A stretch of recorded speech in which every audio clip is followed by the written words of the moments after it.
Our Eyewitness portal is always there for your use, but first you have to download our channel's TV app to your iOS, Android or Windows device. Tap on the app and then swipe to reveal the menu. Tap on the Eyewitness icon and then follow the simple steps to have your photos or videos uploaded. Next, we'll revisit the issue of erection of masts as we dealt with in one of our previous editions, where a resident of Tony Asije Street in Ogudu, GRA, complained of violation of his space and safety. So today we are engaging the General Manager of La Simbra, the agency saddled with the responsibility of granting approval for the erection of these masts, as well as taking care of them in a discussion session. Stay with us. When a resident of Tony Asije Street in Ogudu, GRA, cried out over his safety in view of a sale site by his compound, we responded by paying a visit to the area. He claimed his life and property was endangered because of the mast within the neighborhood. This thing constitutes a potential danger for this building and this building too. But at the same time, if you must put this kind of thing in our community, you must ensure safety by, first of all, ensuring houses, that surround this kind of thing in case of accident. This claim was countered by the landowner, who said the mast had been there before the complainant moved in. The mark has been here for years now. He made the mask in my compound. And he has never complained anything to me about the mask, other than recently he said the new transformer, the generator they brought is disturbing. Well, this has since attracted the attention of the agency responsible for maintenance and regulation of infrastructure in Lagos, La Simbra. We had a chat with the General Manager and Chief Executive Officer, Babajide Odekunle, who throws light into what it takes to have a mast erected and when a mast is said to violate a public space. You have to have a permit, and application is made to this agency, and the application has to compulsorily have the following documents attached to it. First of all, is the foundation structural drawing. We need to have a full copy of that, and a copy of the soil test report. We have to have that as well, because Lagos hard ground here, soft ground, and marshy ground there, so we need to have a full soil test report. We need to know the height. Some heights are not permitted, since you're not a broadcasting corporation, so we don't expect it to go high. We expect heights between the range of 35 to 50 meters. Of course, we need to know the perimeter distance.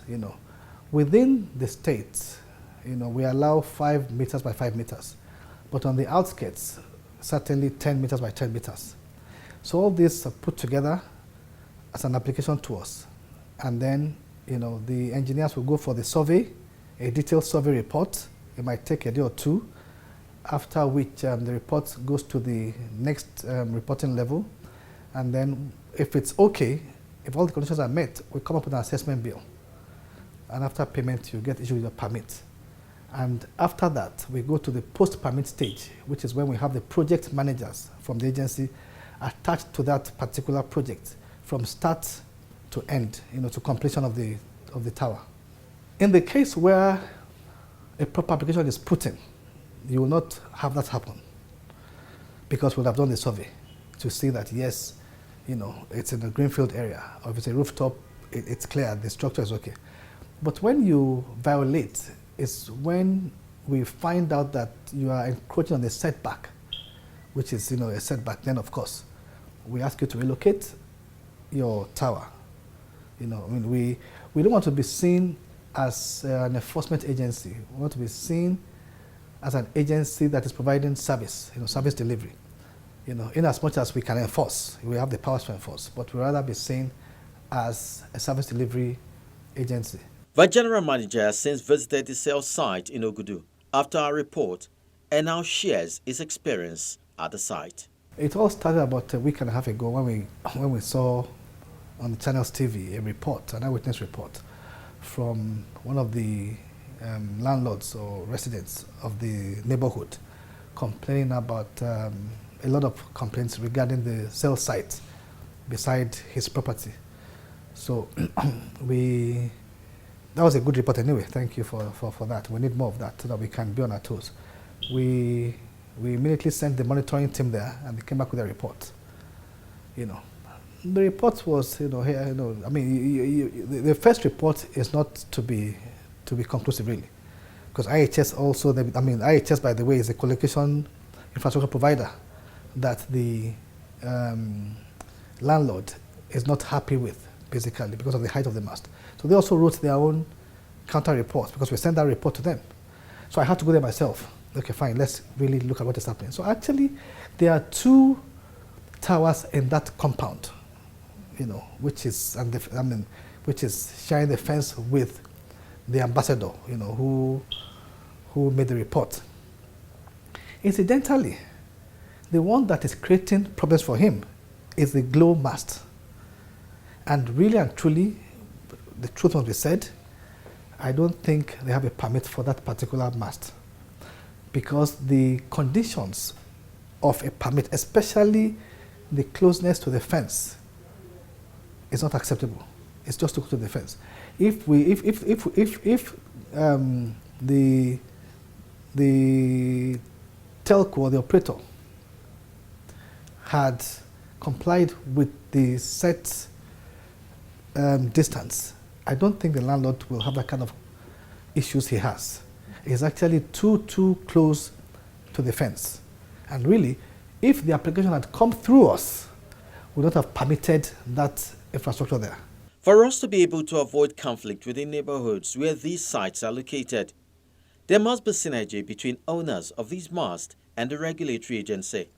You cannot blame them, because there was a time there was a court case which did not empower La Simra to carry out its functions, its regulatory functions. You can't stop network expansion from the operators. So everybody was, coming up with their network expansion projects, either by fiber network or erecting masts.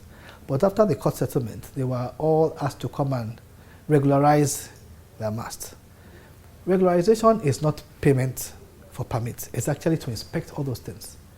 But not everything was covered. So I'm not blaming any operator for that, which is why we are now embarking on that project now, which I told you earlier, which is telecoms infrastructure inspection and standards compliance. So all this will be checked. We learn every day, and these kind of things come every day, and we take it as it comes. So the first 2 things we're going to do is to inform my records, put it at its Glow that owns that tower, is to quietly remove that tower. The second tower in that same compound belongs to IHS. We were there with them. The height is, the height is just out of it. Well, we'll also inform them or request that they reduce that height to about 40 meters. Because it's a bit scary.